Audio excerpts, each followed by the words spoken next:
So the way I explain it is a full spectrum oil is an oil that contains every element of the cannabis plant, including some of the THC. So a full spectrum CBD oil would have large amounts of CBD in, but also would have small amounts of THC and, the full spectrum of all of the other, what we call the minor cannabinoids and the terpenes and the other chemicals in there. So full spectrum oils are great. They generally speaking, if you get the right one, the levels of THC within them are very low. So they're not oils that would make you feel high or sedated or anything like that.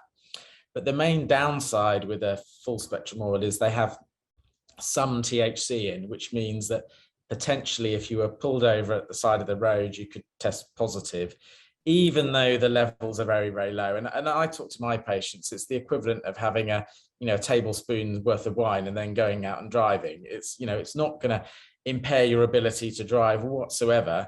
But because the rules on driving are that you can have none whatsoever, it's still a risk there. An isolate is essentially an oil that's been either distilled or filtered in some way to remove almost all the THC.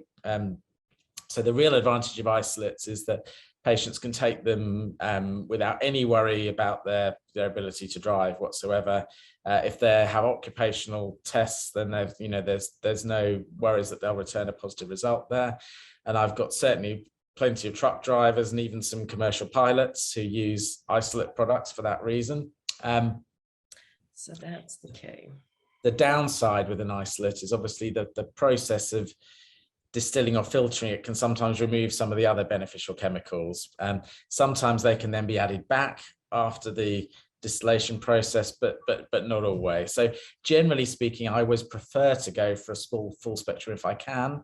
But if people need to drive or they're subject to occupational checks and things, then sometimes an isolate can be more appropriate.